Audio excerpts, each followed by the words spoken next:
அனைவருக்கும் அன்பு வணக்கம் நண்பர்களே. இன்றைக்கு இந்திய பெருச்சாளிகள் காங்கிரஸ் அப்படின்ற ஒரு மாபெரும் இயக்கம் உதயமாகின்றது.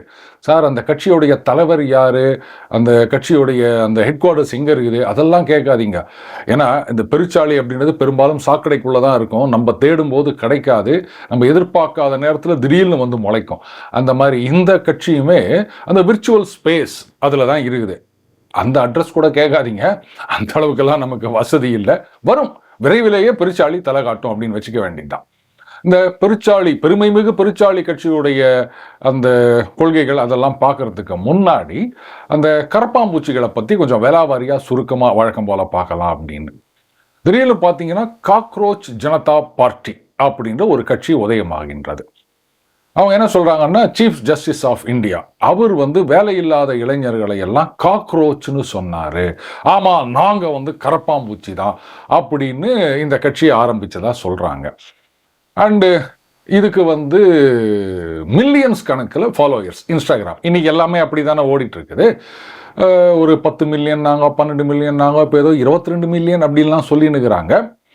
இந்த சோகால்டு கரப்பாம்பூச்சி கட்சிக்கு ஆரம்பத்தில் ஆதரவு கொடுத்த ஒரு போராளியே திடீர்னு என்ன நினைச்சாங்களோ தெரியல, ஒதுங்கிட்டாங்க. என்னங்க அப்படியே கப்பு கப்புன்னு ஏறிந்தது, 4 நாளாக ஒன்றும் மூமெண்ட்டே காணோம், அப்படியே ஸ்டாக்னேட் ஆகியிருக்குது, என்னன்னு புரியல அப்படின்னு அவங்க சோக்கா ஒதுங்கினாங்க. இதற்கிடையில் அந்த கரப்பாம்பூச்சி பார்ட்டி அவங்க வந்து ஏதோ ஒரு வெப்சைட் வச்சுருந்தாங்களாம். பாருங்க, அதை இந்திய அரசாங்கம் வந்து டெலீட் பண்ணிட்டாங்க அப்படின்னு கதறிட்டு இருந்தாங்க. அதையும் வந்து ஃபேக்ட் செக்கர்ஸ் செக் பண்ணிட்டு, இதை பாருங்க, அதை யாரும் டெலீட்லாம் பண்ணலை. ஏன்னா இந்தியாவில் இருக்க ஒரு நிறுவனமோ இல்லை ஒரு தனிநபரோ ஒரு வெப்சைட்டை வந்து துவங்கணும் அப்படின்னு சொன்னால் அதுக்கு சில ஃபார்மாலிட்டிஸ் இருக்குது. அதுக்கு இங்கே இது ஆத்தரைஸ்டான சில நிறுவனங்கள் இருக்குது. அவங்க மூலமாக தான் அந்த டொமைன் நேம் அப்படின்றத நம்ம ரெஜிஸ்டர் பண்ண முடியும். ஆனால் இந்த கரப்பாம்பூச்சிகள் வந்து லித்துவேனியாவோ என்னவோ சொன்னாங்க, அந்த மாதிரி ஒரு நாட்டிலிருந்து ரெஜிஸ்டர் பண்ணப்பட்ட வெப்சைட் அது. அதை வந்து நாம் டெலீட் பண்ண முடியாது. வேணும்னா சில வெப்சைட்டுகளை, ஏன்னா எந்த ஒரு வெப்சைட்டாக இருந்தாலும் அந்த இன்டர்நெட் சர்வீஸ் ப்ரொவைடர் அப்படின்னு இருக்காங்க இல்லையா, அவங்க மூலமாக தான் நம்ம ஆக்சஸ் பண்ண முடியும். அவங்களுக்கு இன்ஸ்ட்ரக்ஷன் கொடுத்து பிளாக் பண்ண சொல்லலாமே தவிர, வெளிநாட்டில் இருக்க அங்கிருந்த நிறுவனம் மூலமாக ரெஜிஸ்டர் பண்ணப்பட்ட ஒரு டொமைன் நேம் அந்த வெப்சைட்டை டெலீட் பண்ண முடியாது. ஸோ இவங்க டுபாகூர் விட்டுனுக்கிறாங்க. அது காணாமல் போனதுக்கு காரணங்கள் என்னென்ன அப்படின்னா அவங்க டெக்னிக்கலாக நிறைய விஷயங்கள்லாம் கொடுத்துருக்காங்க. சரி, முதல்ல இந்த கரப்பாம்பூச்சி எப்படி உதயமானது அப்படின்னா, சீஃப் ஜஸ்டிஸ் ஆஃப் இந்தியா அவர் வந்து ஒரு வழக்கு விசாரணையின் போது ஒரு கருத்தை சொல்லுகின்றார். அதாவது இவங்க திருச்சி சொல்றது என்ன அப்படின்னா, வேலையில்லாத இளைஞர்கள்லாம் கரப்பாம்பூச்சி மாதிரி அப்படின்னு சொன்னாரு. ஆமா, நாங்க கரப்பாம்பூச்சி தான், அந்த கட்சி ஆரம்பிச்சுக்கிறோம் பாரு அப்படின்னு. ஆனா அவர் சொன்ன முழு வாக்கியம் அது கிடையாது. அதாவது இந்த ஃபேக் சர்டிஃபிகேட்ஸ் அந்த மாதிரி இஷ்யூ வரும்போது அதன் தொடர்பாகத்தான் சீஃப் ஜஸ்டிஸ் ஆஃப் இந்தியா இந்த ஒரு சென்டென்ஸை யூஸ் பண்றாரு அப்படின்னு சொல்றாங்க. இவங்க வந்து டேக்கிங் அவுட் ஆஃப் கான்டெக்ஸ்ட், நான் கரப்பாம்பூச்சி அப்படின்னு சாக்கடையிலேருந்து வந்த மாதிரி குதிச்சிட்டு இருக்காங்க. இப்போ ஒரு கேள்வி வரலாம், சார் இருக்கட்டுமா சார், ஒரு கட்சி ஆரம்பிக்கிறது வந்து யார் ஒன்றா செய்யலாம், இதை வந்து தடை செய்யணும் அப்படின்னு கோர்ட்டு வரைக்கும் போயிருக்காங்க. இன்றைக்கு வந்து கோர்ட்டில் சீஃப் ஜஸ்டிஸ் என்ன சொல்லியிருக்காரு, இது உணர்ச்சி பூர்வமாக அணுக வேண்டாம், இன்னும் கொஞ்ச நாள் கழிச்சு லிஸ்ட் பண்ணலாம் அப்படின்னு சொல்லியிருக்காரு. எதுக்காக இந்த கட்சியை தடை பண்ணணும்னு சொல்றீங்க? பாருங்க, கடன்னு 22 மில்லியன் ஃபாலோயர்ஸ் வந்துட்டாங்க இன்ஸ்டாகிராமில். அதனால பாசக பயந்து விட்டது, கருத்து சுதந்திரத்தை தடை செய்கின்றது. இன்ஃபேக்ட் இந்த கரப்பாம்பூச்சி கட்சியுடைய சில அந்த வீடியோஸ்லாம் இன்ஸ்டாகிராமில் எதில் போட்டிருக்காங்கன்னு தெரியல. அதையெல்லாம் இந்த இடதுசாரிகள் கம்யூனிஸ்டுகள் இருக்காங்களே அவங்கெல்லாம் சில பேர் ஷேர் பண்ணிட்டு இருக்காங்க. குறிப்பாக இது வந்து ஜென்சி புரட்சி அப்படின்னு சொல்லியிருக்காங்க. ஜென்சி அப்படின்னா நீங்கள் அந்த காலத்து பாடகி ஜென்சியை நினச்சிக்காதீங்க, ஜென் இசட், அதை தான் ஜென்சி அப்படின்னு சொல்றது. இளைஞர்கள் நேபாளத்தில் நடந்த மாதிரி, இன்னும் சில நாடுகளில் நடந்த மாதிரி அந்த இளைஞர்கள் கையில் தான் எதிர்காலம் இருக்கின்றது, நாடே அவர்களை நம்பி இருக்கின்றது, அவர்கள் தான் புரட்சி பண்ணி மாற்றத்தை கொண்டு வரணும் அப்படின்னு எங்கேயோ கேட்ட மாதிரி இருக்குல்ல. அண்ணன் ராகுல் காந்தி கூட அடிக்கடி இதை தான் சொல்லிட்டு இருப்பாரு. முதல்ல இந்த கரப்பாம்பூச்சி ஆரம்பிச்சவங்க எங்கேருந்து ஆரம்பிச்சாங்கன்னா அமெரிக்காலேருந்து ஆரம்பிச்சிருக்காங்க போல இருக்கு. ஆனால் இந்தியர் தான். ஆனால் இதுக்கு முன்னாடி அவர் ஆப்பு கட்சியில் இருந்தார் அப்படின்னு சொல்கிறாங்க. அதே மாதிரி பாஜக தரப்பில் என்ன குற்றச்சாட்டு வைக்கிறார்கள்னா, இந்த பாருங்க, அவர் என்ன தெரியுமா பண்ணியிருந்தாரு, இந்த இந்தியா வந்து துக்கடே அப்படின்னு சொல்றவங்க, அதுக்கப்புறம் இந்தியாவுக்கு எதிராக பேசுறவங்க, இவங்களுக்கெல்லாம் சப்போர்ட் பண்ணி பேசிட்டு இருந்தார் அவரு. இன்னைக்கு அமெரிக்காவில் உட்காந்துக்கின்னு அங்கேருந்து இந்த மாதிரி ஒரு ஆன்லைன் இதை ஆரம்பிச்சு வந்து இந்தியாவுக்குள்ள குழப்பம் பண்ணணும்னு நினைக்கிறாரு. இதை எப்படி ஏற்றுக்க முடியும் அப்படின்னு சிம்பிளா சொல்லணும்னா, இந்தியாவுக்கு எதிராக பேசுகிறவர்கள் யாராக இருந்தாலும் அவர்களை தடை செய்யணும் சொல்றது தப்பே கிடையாது. அவங்களுக்கு நீங்க சப்போர்ட் பண்ணீங்கன்னா அப்போ உங்களையும் சேர்த்து தடை செய்ய வேண்டும். அந்த விதத்துல பாத்தீங்கன்னா அந்த கரப்பாம்பூச்சி ஆரம்பிச்சவர் அந்த நோக்கம் இது எல்லாமே வந்து இந்தியாவுக்கு எதிரானது அப்படின்னு தெரியுது. அடுத்தது இந்த இன்ஸ்டாகிராம் விஷயத்துக்கு வருவோம். இதை வந்து அது சில டெக்னிக்கல் டூல்ஸ்லாம் வச்சிருக்காங்க. ஆராய்ச்சி பண்ணி அதனுடைய ஃபாலோயர்ஸ்ல 49% பாகிஸ்தான்லேருந்து அப்படின்னு சொல்லியிருக்காங்க. அதுக்கப்புறம் துருக்கி, பங்களாதேஷ் இந்த மாதிரி நாடுகள்லாம் கூட அந்த கரப்பாம்பூச்சி பார்ட்டிக்கு ஃபாலோயர்ஸ் இருக்காங்கோ அப்படின்னு. அங்க இருக்கவங்களுக்கு இதெல்லாம் தெரியுமா அப்படின்னா இந்த பாட்ஸ் அப்படின்னு சொல்றாங்க. சும்மா அப்படியே அந்த கோடிங் மட்டும் எழுதிட்டு அதெல்லாம் வந்து நிஜமான யூசர் மாதிரி அதெல்லாம் ஃபாலோ பண்ணுறது அப்படின்றது இது நிறைய இருக்குங்க சோஷியல் மீடியாவில். உங்களுக்கு ஃபாலோயர்ஸ் வேணும் அப்படின்னா இவ்வளோ கொடுத்தீங்கன்னா இவ்வளோ ஃபாலோயர்ஸ் வருவாங்க, லைக் வேணுமா, கமெண்ட் வேணுமா, அதை போடுறதுக்கு இவ்வளோ ஆள் இருக்காங்க, இப்படின்லாம் இருக்குது. இன்னைக்கு நிறைய இது ஒரு மிகப்பெரிய பிஸ்னஸாக போயிட்டு இருக்கு. உடனே அந்த கரப்பாம்பூச்சி பார்ட்டிலேருந்து என்ன பண்ணியிருக்காங்க, ஸ்க்ரீன்ஷாட் மாதிரி அந்த ஸ்க்ரீன் ரெக்கார்டிங் எடுத்து பாருங்க, எங்களுடைய ஃபாலோயர்ஸில் 85% இந்தியாவிலிருந்து அப்படின்னு அவங்க ஏதோ சில இதெல்லாம் போட்டிருக்காங்க.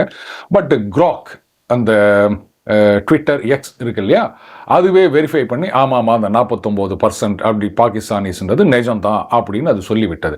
இன்ஃபேக்ட் இன்னைக்கு இருக்கின்ற அந்த ஏஏலி Grok அப்படின்றது வந்து எல்லாத்தையும் விட எஃபெக்டிவாக இருக்கு. ஸோ அதுவே வெரிஃபை பண்ணி சொல்லிடுச்சு இதெல்லாம் வந்து ஃபாலோயர்ஸ் ஃபாரினர்ஸ் அப்படின்னு. மேபி இவங்க கொடுத்த ஸ்க்ரீன்ஷாட் அப்படின்றது வந்து வெப்சைட்டு அப்படி ஏதாவது இருக்கலாமா என்னன்னு தெரியல. இன்ஸ்டாகிராம் கணக்குப்படி Grok அது சொல்லியிருக்கு ஃபாரினர்ஸ் தான் இதில் அதிகம் அப்படின்னு. ரைட், அது ஃபாரினர்ஸோ இல்லை இந்தியன்ஸோ அந்த விஷயத்த நான் பெருசாக மதிக்கவே இல்லைங்க. இப்போ கேள்வி என்னன்னா, இந்த கரப்பாம்பூச்சி பார்ட்டி இவங்க என்ன சொல்றாங்க, சீஃப் ஜஸ்டிஸ் ஆஃப் இந்தியா இவர் வந்து இந்த மாதிரி வேலையில்லாத இளைஞர்களை காக்ரோச்னு சொன்னாரு, அதனால நாங்கள் காக்ரோச் ஜனதா பார்ட்டின்னு ஆரம்பிச்சோம் அப்படின்னாங்க. அவங்களுடைய முக்கிய நோக்கங்கள்னு முதல்ல சொன்னது இந்த வேலையில்லா திண்டாட்டம், அதுக்கப்புறமா வந்து அந்த விலைவாசி, அதுக்கப்புறம் இந்த மருத்துவ வசதிகள், இதுதான் வந்து எல்லாருக்கும் கிடைக்க வேண்டும் அப்படின்றதுக்காக நாங்கள் இந்த கட்சி ஆரம்பிச்சுக்கிறோம் அப்படின்னு சொன்னாங்க. ஆனால் எங்கே மாட்டிக்கினாங்க அப்படின்னா, இவங்க இந்த அக்கௌண்ட்டை ஆரம்பிச்சது சீஃப் ஜஸ்டிஸ் ஆஃப் இந்தியா அந்த காக்ரோச் அந்த வார்த்தையை உபயோகிக்கிறதுக்கு முன்னாடியே இவங்க இந்த வெப்சைட்டை ஆரம்பிச்சிட்டு இருக்காங்க. இந்த அக்கௌண்ட் எல்லாம் அதுக்கு முன்னாடி உருவானது. எப்படி இதுனா, மைனாரிட்டி ரிப்போர்ட் படத்தில் வர டாம் குரூஸ் மாதிரி இத்தனாம் தேதி மே மாதம் வந்து சீஃப் ஜஸ்டிஸ் அதை சொல்ல போறாரு அப்படின்னு முன்னாடியே இவங்க இதுக்கெல்லாம் தயாராக இருந்திருக்காங்களா? ஸோ இதுலேருந்தே இவங்க சொல்றது எல்லாம் டுபாக்கூர் அப்படின்னு தெரியுது. அடுத்தது வேலையில்லா திண்டாட்டம். சரி, நல்லா யோசிச்சு பாருங்க, இந்த விலைவாசி உயர்வு, வேலையில்லா திண்டாட்டம், அதுக்கப்புறம் அந்த மருத்துவ வசதிகள், இது கிடைக்காம, இந்த வேலை கிடைக்காம கஷ்டப்படுறது யாரு அப்படின்னு பார்த்தீங்கன்னா ஏழை எளிய அடித்தட்டு மக்கள். ஆனா இந்த கட்சியை ஆரம்பித்து நடத்தி கொண்டிருப்பவர்கள், இதுல முக்கிய முகமாக இருப்பவர்கள், இவங்க யாரும் இப்படி வேலை வெட்டி இல்லாதவங்களோ இல்லை வந்து காசு இல்லாம கஷ்டப்படுறவங்களோ கிடையாது. எல்லாமே வெல் டு டூ பர்சன்ஸ். இந்த சிஜேபி அப்படின்னு அந்த செவுத்துல ஒருத்தர் பெயிண்ட் வரைகிறாரு, அதை வீடியோவை எடுத்து இன்ஸ்டாகிராம்ல ட்விட்டர்ல போட்டிருக்காரு போல இருக்கு. எப்போ எவ்வளோ பெரிய இடத்துக்குள்ள அப்படின்னு தான் தெரியுது. அவர் காலில் போட்டிருக்க ஷூ ஆகட்டும் இல்லை அவருடைய உடை ஆகட்டும், அதுவே வந்து லட்சங்களை தொடும் போல இருக்கு. எப்படிங்க ஏழை எளிய மக்கள் மேல திடீர்னு பணக்காரங்களுக்கு ஆசை வந்துடுது? நிஜமாகவே ஏழை எளிய மக்கள் மீது உங்களுக்கு கரிசனம் இருந்தது, அக்கறை இருந்ததுன்னு சொன்னா, நாங்க ஒரு ஷார்ட்ஸுக்கு வந்து இத்தனை 1000 குத்து வாங்குறதா, ஒரு ஷூக்கு இத்தனை லட்சம் குத்து வாங்குறதா, அதுக்கு பதிலாக சாதாரண ஷூ வாங்கிக்கின்னு செருப்பு கூட போட வசதி இல்லாம எத்தனையோ பேர் இருக்காங்க, அவங்களுக்கு செருப்பு வாங்கி கொடுக்கலாம் அப்படின்னலாம் அவங்களுக்கு தோண மாட்டுது.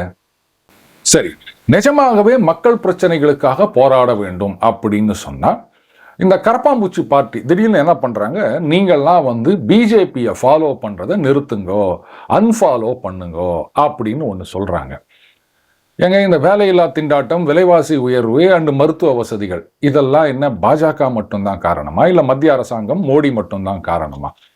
இங்கே தமிழகத்திலையும் நம்ம கடந்த ஆட்சியில் பார்த்தோம், நாங்கள் இத்தனை தொழிற்சாலைகளை கொண்டு வந்தோம், இத்தனை 1000 கோடிகள் முதலீடு வந்தது, இத்தனை 1000 வேலை வாய்ப்புகளை உருவாக்கி இருக்கின்றோம் அப்படின்னு அன்றைக்கு இருந்த ஆட்சி சொன்னாங்க. அப்போ வேலை வாய்ப்பை உருவாக்குவது, தொழிற்சாலைகளை கொண்டு வருவது, இன்வெஸ்ட்மெண்ட்டை ஈர்ப்பது, இதெல்லாம் மாநில அரசாங்கத்துடைய பணி. மத்திய அரசாங்கம் அவங்கள ஒரு சப்போர்ட் பண்ணலாமே தவிர இது மாநில அரசாங்கம் தான் பண்ணணும். அப்போ மாநில அரசாங்கத்தை எதிர்த்து குரல் கொடுக்காம நீங்க பாஜகவை அன்ஃபாலோ பண்ணுங்கன்னு சொன்னா அப்பவே உங்க அஜெண்டா என்ன அப்படின்னு புரியுதா? அடுத்தது ஹெல்த் கேர் அப்படின்றது மாநில அரசாங்கத்துடைய பொறுப்பு. எந்த ஒரு மாநிலமா எடுத்தாலும் மருத்துவ வசதிகள், இப்ப தமிழ்நாட்டில் கூட பாத்தீங்கன்னா ஜிஹெச் ஆகட்டும், இல்ல அப்கிரேடட் பிரைமரி ஹெல்த் சென்டர் ஆகட்டும், இதெல்லாம் மாநில அரசாங்கத்தின் பொறுப்பு. அங்க என்னென்ன வசதிகள் இருக்கு, எத்தனை மருத்துவமனைகள் இருக்கு, இதெல்லாம் மாநில அரசாங்கம் முடிவு செய்வதே தவிர மத்திய அரசாங்க ஆஸ்பத்திரி இங்க ஏதாவது இருக்குதா? இந்த இஎஸ்ஐ ஹாஸ்பிட்டல்னு சொல்லாதீங்க, அது வேற விஷயம். மற்றபடி மருத்துவம் அப்படின்றது மாநில அரசாங்கத்தின் பொறுப்பு. இதுக்கும் பாஜகவை அன்ஃபாலோ பண்றதுக்கும் என்ன சம்பந்தம்? சரி, இதுல இன்னொரு மாநிலத்துல அந்த கரப்பாம்பூச்சி கட்சியுடைய முகமாக இருக்கின்ற ஒருத்தர், அவர் ரொம்ப அற்புதமான ஒரு சொல்யூஷன் சொல்லியிருக்கார். இனிமே இந்த ஃப்ளைஓவர் இதெல்லாம் கூடாது. எத்தனை பேர் கார் வச்சுக்கிறாங்க? கார் வச்சுக்கிறவங்க சௌகரியத்துக்காக நீங்க ஃப்ளைஓவர் கட்டுறீங்க, அந்த காசெல்லாம் வேஸ்ட். அதை மக்களுக்கு செலவு பண்ணுங்க. இப்போ சென்னையில கார் வச்சுக்கிறவங்க மட்டும்தான் அந்த ஃப்ளைஓவர்ல போறாங்களா? ஜெமினி மேம்பாலம்னு சொல்லுவாங்க, அண்ணா ஃப்ளைஓவர். அந்த மேம்பாலம் எத்தனை வருஷத்துக்கு முன்னாடி கட்டினாங்க? இப்படி அன்னைக்கு தமிழகத்துல கார்களுடைய எண்ணிக்கையே ரொம்ப ரொம்ப கம்மி, ஒட்டுமொத்த இந்தியாலேயே கம்மியா இருந்தது. ஆனாலும் அந்த ஃப்ளைஓவர் அன்றைக்கு கட்டப்பட்டதா இல்லையா? அதனால எவ்வளவு பெரிய போக்குவரத்து நெரிசல் குறைந்திருக்கின்றது. இன்றைக்கும் சென்னையில் பார்த்தீங்கன்னா பல இடங்கள்ல இந்த மாதிரி ஃப்ளைஓவர் கட்டியிருக்கோம். கத்திப்பாரா ஃப்ளைஓவர் எடுத்துக்கோங்க, அது கட்டி எத்தனை வருஷம் ஆகுது? அது கட்டினதுனால எவ்வளவு டிராஃபிக் குறைஞ்சிருக்கு, நெரிசல். ஏன் பைக்கில் போறவங்கெல்லாம் அந்த ஃப்ளைஓவரில் போகிறது கிடையாதா? அவங்களுக்கெல்லாம் இந்த நெரிசலில் மாட்டிக்காமல் கொஞ்சம் நேரத்துக்கு போகணும் அப்படின்றது பெரிய விஷயமா தெரியாதா? காரில் இருக்கவங்க மட்டும்தான் அவங்க கண்ணுக்கு தெரியுதா? சரி, இப்போ இதை சொன்னார, இவர்கிட்ட கார் இருக்குதா இல்லையா? இவர் என்ன வேலை பார்க்குறாரு? எவ்வளவு சம்பாத்தியம், எவ்வளவு சொத்து சேர்த்து வச்சுக்கிறார்? யாருக்காவது தெரியுமா? இவர் நீங்க நினைக்கிற மாதிரி ஏழை எளிய நடுத்தட்டு மக்கள் கிடையாது, நல்ல வசதியானவங்க. இதுதான் மறுபடியும் சந்தேகத்தை உருவாக்குகின்றது. பசியோட இருக்கவன் எங்க வேலை கிடைக்கிறதுனாலும் போறதுக்கு தயாரா இருக்கான். ஆனா சாப்பிட்டுட்டு செரிக்க முடியாம நடக்கலாமா ஓடலாமான்னு யோசிச்சுட்டு இருக்கவன் உனக்காக நான் போராட்டம் பண்றேன்னு களத்துல குதிக்கிறான் பாருங்க. இதை விட ஒரு டுபாக்கூர்த்தனத்தை இந்த உலகத்துல நீங்க பார்க்கவே முடியாது. இப்படித்தான் இந்தியா அகைன்ஸ்ட் கரப்ஷன் அப்படின்னு ஆரம்பிச்சாங்க. அண்ணா ஹசாரி அவர் தலைமையில் இந்த அரவிந்த் கெஜ்ரிவால், ஈவன் கிரண்பேடி அவர்கள் கூட அதில் இருந்தாங்க. அதுக்கப்புறம் அன்றைக்கு அரவிந்த் கெஜ்ரிவாலோட கூட இருந்த பல பேர் சோகா கட்டம் கட்டி அமிச்சிட்டார், கிட்டையே சேர்க்கலை, ஒவ்வொருத்தராக கட் பண்ணி அமிச்சிட்டார். இந்த ஜால்ரா தட்டுறவங்களை மட்டும் பக்கத்தில் வச்சுக்கினார். அண்ட் அரவிந்த் கெஜ்ரிவால் அவர்களுடைய ட்ராஜெக்டரி எப்படி அப்படின்னு நமக்கு தெரியும். ஒரு சீஃப் மினிஸ்டர் ஷீலா தீக்ஷித் அவர்கள், அவங்களுக்கு மாம்பெரிய ஊடா அப்படின்னு சொன்னவர் பதவிக்கு வந்த உடனே 8000 ஸ்கொயர் ஃபீட்டில் அவருக்கு அந்த ஒரு ஃப்ளாட், 2 ஃப்ளாட் அலாட் பண்ணாங்க. இதை பற்றி கேட்டவுடனே எனக்கு தெரியாதுங்க, அது ஏதோ கவர்னர் அலாட் பண்ணிட்டாரு அப்படின்னு கதை விட்டாரு. அதுக்கப்புறமா தான் தெரியுது இவருடைய அலுவலகத்திலிருந்து தான் அந்த ரிக்வஸ்ட் போயிருக்குது அப்படின்னு. அப்புறம் விட்டாரு பாருங்க ஒரு கதை. 8000 ஸ்கொயர் ஃபீட்டுன்னா 8000 எனக்கா? நான் அதில் ஒரு ரூமில் தானே உட்காந்து வேலை செய்ய போகிறேன். அது முதலமைச்சருடைய அலுவலகம், அப்படி ஒரு கதை சொன்னார். சரி, அதாவது 8000 ஸ்கொயர் ஃபீட்டு. ஆனால் கடைசியாக அந்த ஷீஷ் மகால்னு ஒன்று பல கோடிகள் செலவு பண்ணி கட்டினார் பாருங்க. இவர் தான் உண்மையான ஏழை பங்காளன். பாக்கெட்டில் ஒரு பால் பாயிண்ட் பேனா வச்சிருப்பாரு, சாதாரண செப்பல், ஒரு சாதாரண சொக்கா பேண்ட் போட்டுக்கின்னு நாங்கள் ஆம் ஆத்மி இப்படி சொல்லியே எத்தனை லட்சக்கணக்கான மக்களை ஏமாற்றி எவ்வளோ கோடிக்கணக்கான ரூபாய் செலவில் கக்கூஸ் முதற்கொண்டு சென்ட்ரலைஸ்ட் ஏசியோட அவர் வீடு கட்டிக்கினார். பாஜக ஒரு பெரிய தப்பு பண்ணிட்டு இருக்கிறாங்க. அந்த ஷீஷ் மகால் இருக்குது இல்லை, 10 ரூபா டிக்கெட், எல்லாரும் போய் பார்க்கலாம் அப்படின்ட்டு அதை ஒரு எக்ஸிபிஷன் ஆக்கியிருக்கணும். இந்நேரத்துக்கு அரவிந்த் கெஜ்ரிவால் அதுக்கப்புறம் தலை தூக்கி இருக்க முடியாது. இதெல்லாம் செய்ய மாட்டீங்களா? அவ்வளோ பெரிய பில்டிங் கட்டி வச்சிருக்காரு, சும்மாவா போகிறது? அது ஜனங்க என்னைக்காவது ஒரு நாள் போயிட்டு அதை போய் பார்த்துட்டு வரட்டோமே. அங்கே இருக்கிற டாய்லெட்டில் போனோம்னா இந்த பொது கழிப்பிடத்தில் 2 ரூபா அப்படின்னு சொன்னால் அங்கே 25 ரூபா அப்படின்னு டிக்கெட் போடுங்க, பெரிய கியூ நிற்கும். ஜனங்க ஒரு நாளாவது அதெல்லாம் என்ஜாய் பண்ணட்டமே. கர்டன் அதெல்லாம் பல லட்சங்கள்ல செலவு பண்ணிக்கிறாரு அந்த ஷீஷ் மகாலுக்கு. இதுதான் இந்தியா அகைன்ஸ்ட் கரப்ஷன்.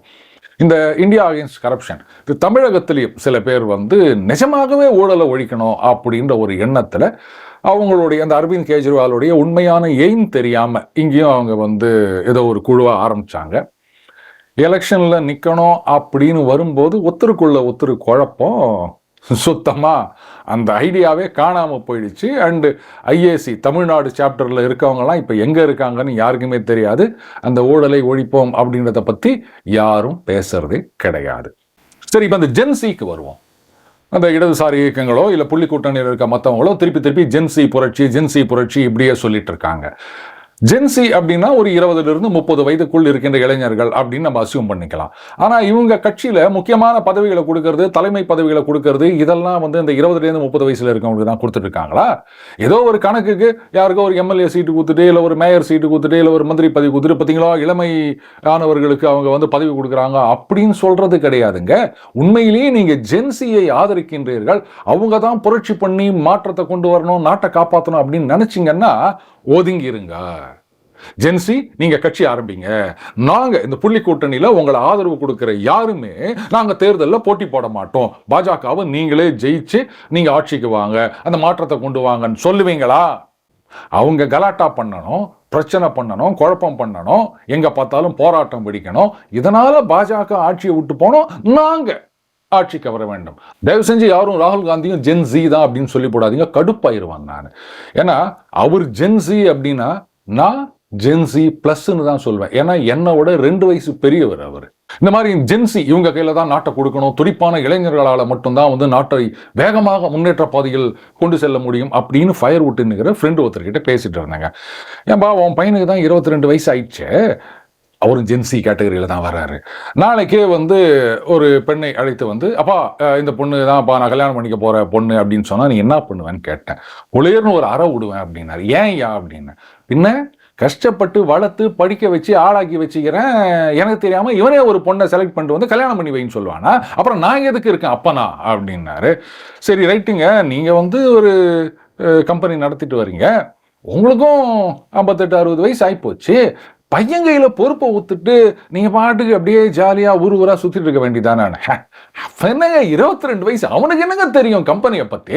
சுத்தமா ஒண்ணு இல்லாம பண்ணிடுவான். இத்தனை வருஷம் கஷ்டப்பட்டு நான் கம்பெனியை எவ்வளவு பெரிய இடத்துக்கு எடுத்துட்டு வந்திருக்கேன், இன்னும் எவ்வளவு பெரிய இடத்துக்கு கொண்டு போகணும்னு நினைச்சிட்டு இருக்கேன், அதை போயிட்டு பிளகா பையன் கிட்ட கூத்துருன்னு சொல்றீங்க, உங்களுக்கு அறிவு இருக்கா அப்படின்னு கேட்டாரு. சரியா, கம்பெனியை தான் கொடுக்க மாட்டேன், அட்லீஸ்ட் வீட்டு நிர்வாகம் அதையாவது, ஏன்னா உன் பையன் வந்து MBA வேற படிக்கிறான் அப்படின்னு சொல்லிட்டு இருக்க, அந்த நிர்வாகத்தை பையன் கிட்ட கூட என்ன பேசுற நீ? அவங்கிட்ட போயிட்டு வீட்டு நிர்வாகத்தை கொடுக்கறதா? இஷ்டத்துக்கு எல்லாத்தையும் செலவு பண்ணி விட்டு ஒன்றும் இல்லாம வந்து நிற்பான். ஏன்னா புரிஞ்சுதான் நீ பேசுறியா அப்படின்னு என்ன கேட்டாரு. ஸோ அவருடைய வீட்டு நிர்வாகத்தை கொடுக்க மாட்டாரு, கம்பெனி நிர்வாகத்தை கொடுக்க மாட்டாரு, அந்த பையனுடைய சுதந்திரம் எந்த பெண்ணை கல்யாணம் பண்ணிக்கிறது அப்படின்றதுக்கு கூட உரிமையை கொடுக்க மாட்டாரு. ஆனா நாட்டை தூக்கி இந்த ஜென்சி கையில குத்துருவாரான் நம்மளுடைய நண்பர். இனிமே யாராவது ஜென்சின்னு ஃபயர் விட்டு வந்தாங்க, இந்த 3 கேள்வியை கேளுங்க, ஒரு பயலும் வாயை திறக்க முடியாது, தலை தெறிக்க ஓடுவானுங்க. சரி, இப்ப இந்த ஜென்சியுடைய பின்னணி என்ன அப்படின்னா, இந்த டீப் ஸ்டேட் அப்படின்னு அடிக்கடி சொல்லுவேன் இல்லையா, இவங்களுடைய வேலையே வந்து இந்தியாவை எப்படியாவது டீஸ்டெபிலைஸ் பண்ணணும். ஏன்னா மோடி அண்ட் பாஜக இதுதான் வந்து அந்த டீப் ஸ்டேட்டுடைய நோக்கங்களுக்கு மிகப்பெரிய தடையாக இருக்கின்றது. அப்போ இந்தியாவை உருக்கொலையை செய்ய வேண்டும், இது வளர்ச்சி பாதையிலிருந்து மறுபடியும் கீழே பிடிச்சி இழுத்துடணும், வெறும் ஏழைகள் மட்டுமே நிறைந்த நாடாக இருக்க வேண்டும். அதுக்கு ஒரே வழி பாஜக மோடியை பதவியிலிருந்து நீக்க வேண்டும். அதுக்கு என்ன பண்ணலாம் அப்படின்னா, அதுதான் அரவிந்த் கெஜ்ரிவால் எக்ஸ்பெரிமெண்ட். அது வந்து பயங்கரமா ஃபெயில் ஆயிடுச்சுங்க. இப்ப என்ன பண்ணிருக்காங்க, அதனால தான் அந்த ஆப்பு கட்சியில பின்னணியில் இருந்தவங்க தான் இப்ப அந்த கரப்பாம்பூச்சி கட்சியை ஆரம்பிச்சிருக்காங்க. ஏதாவது ஒரு குழப்பம் பண்ணி இந்த மக்கள் மனசுல பாஜகவுக்கு எதிரான ஒரு நெரேட்டிவை செட் பண்ணணும், பாஜகவை தோல்வியடை செய்ய வேண்டும். சரி, யார் வருவா ஆட்சிக்கு அப்படின்னா, எப்படி இந்த ஜென்சி தான் ஆட்சிக்கு வர போறாங்களா? அப்படி கிடையாது. பங்களாதேஷ்ல இந்த மாதிரி தான் வந்து ஒரு கோர்ட்டு தீர்ப்பு வந்தது. அது வந்து அந்த காலத்து போராட்ட தியாகிகள் ரிசர்வேஷன் சம்பந்தமான தீர்ப்பு. உடனே வந்து மாணவர்கள்லாம் போராட்டம் பண்ணி எழுந்துக்கிறாங்க. ஆனா அதுக்கப்புறம் ஆட்சிக்கு வந்தது யாரு? அதிகாரத்தை கையில வச்சுக்கினது யாரு? யூனுஸ். அவர் மேல இந்த மைக்ரோ லெண்டிங் அப்படின்னு சொல்லிட்டு நிறைய ஆட்டையப்பட்டாருன்னு குற்றச்சாட்டுகள்லாம் இருந்தது. அவர் டீப் ஸ்டேட்டுடைய ஏஜென்ட். இப்போ வந்து எலெக்ஷன் நடந்த பிறகு ஜென்சியா ஆட்சிக்கு வந்துக்கிறாங்க, வேற யாரோ தானே வந்துக்கிறாரு. அப்போ இந்த மாதிரி நாட்டில் ஒரு குழப்பத்தை உண்டாக்கணும், இருக்கின்ற அரசாங்கத்தை டீஸ்டெபிலைஸ் பண்ணணும் அப்படின்றது தான் இவர்களுடைய நோக்கம். இந்த கரப்பாம்பூச்சி அதுக்கான ஒரு டூல் மட்டும்தானே தவிர உண்மையான முகம் பின்னாடி இருக்கின்றது, அது கோர முகம். அதனால தான் நான் சொல்றேன், இந்த கரப்பாம்பூச்சி அப்படின்னா கரப்பாம்பூச்சியை என்ன பண்ணணுமோ அதுதான் நாம பண்ணணும். சரி, இந்த பெருச்சாளிகள் கட்சி இதனுடைய கொள்கை என்ன அப்படின்னு கேட்டீங்கன்னா, கொள்கையை பார்த்து தானா எல்லாரும் ஓட்டு போடுறாங்க? கொள்கையெல்லாம் கிடையாதுங்க. இந்த பழம் பெருச்சாளிகள், அதுக்கப்புறம் இந்த ஊழல் பெருச்சாளிகள் அப்படிலாம் நம்ம சொல்லுவோம் இல்லையா, அதை நிஜமாவே ஆக்கிடுவோமே, பெருச்சாலியை அங்கே போய் உக்காந்துக்கலாமே அப்படின்ற ஒரு எண்ணம் தான். அண்டு நோக்கம் என்னன்னா, வேற என்ன நோக்கம்? எல்லாரும் மக்கள் பணத்தை ஆட்டையை போடுற மாதிரி நமக்கும் வாய்ப்பு கிடைச்சா மக்கள் பணத்தை ஆட்டையை போடணும். அதுக்கு நீங்க தான் ஒரு வாய்ப்பு கொடுக்கணும். இதை விட ஒரு பெரிய கொள்கை ஏதாவது இருக்க முடியுமா? சரி, அப்போ உங்களை ஆட்சியில் கொண்டு உட்கார வச்சா என்ன பண்ணுவீங்க அப்படின்னு கேட்குறீங்களா? எல்லாரும் பண்றதை தான் நாங்களும் பண்ண போறோம், ஏதோ எங்களால் முடிஞ்சதை அப்பப்போ இலவசம் அப்படின்னு தூக்கி போடுவோம். ஆனால் ஒரு உறுதிமொழி மட்டும் கொடுக்குறோம், நாங்கள் இலவசத்தை இலவசம் அப்படின்னு தான் சொல்லுவோம், விலையில்லாமல் அப்படின்லாம் சொல்லிட்டு ஓஷி ஓஷி அப்படின்லாம் உங்களை நக்கல் பண்ண மாட்டோம். வெளிப்படையாக, ஏன்னா நாங்கள் தான் டிரான்ஸ்பேரண்ட் முதல்லயே சொல்லிட்டோம் இல்லையா, அதனால் இதுதான் எங்களுடைய கொள்கை. அது நாட்டோட பணத்தை ஆட்டையை போடணும், அதுக்கப்புறம் எந்த வளர்ச்சி திட்டமும் இருக்கக்கூடாது. ஏன்னா வளர்ச்சி திட்டங்களெல்லாம் கொண்டு ஜனங்கள்லாம் சொந்த காலில் நிற்க ஆரம்பிச்சிட்டிங்கன்னா அதுக்கப்புறம் நாங்கள் கொடுக்குற இலவசத்தை நம்பிட்டு இருக்க மாட்டீங்கல்ல. இலவசம் எவனுக்கு வேணும், நான் அவனுக்கு ஓட்டு போட மாட்டேன், நீங்கள் திரும்பி போயிட்டீங்கன்னா அப்புறம் நாங்கள்லாம் எப்படி ஜெயிச்சு மறுபடியும் ஆட்சிக்கு வருது? அதனால மக்கள் ஏழைகளாகவே இருக்க வேண்டும். சரிங்க, அப்போ எவ்வளோ நாள் இந்த மாதிரி பணம் கொடுத்துட்டே இருப்பீங்க? இந்த கடன் லிமிட்னு இருக்குது அப்படின்னா அது ஒன்றும் பெரிய விஷயம் இல்லை. அது ஒரு சில ரகசியமாக சில நாடுகளோட கட்சிகளோட ஒப்பந்தம் போட்டு வந்தாங்க. நாங்கள் வெளிப்படையாக ஒப்பந்தம் போட்டு அது அப்படியே அவங்க கிட்டேருந்து பணத்தை வாங்கி, என்ன இப்போ ஒரு காலத்தில் பல ஆயிரம் ஸ்கொயர் மீட்டரை தாரவாத்து கொடுத்துட்டு போனாங்க.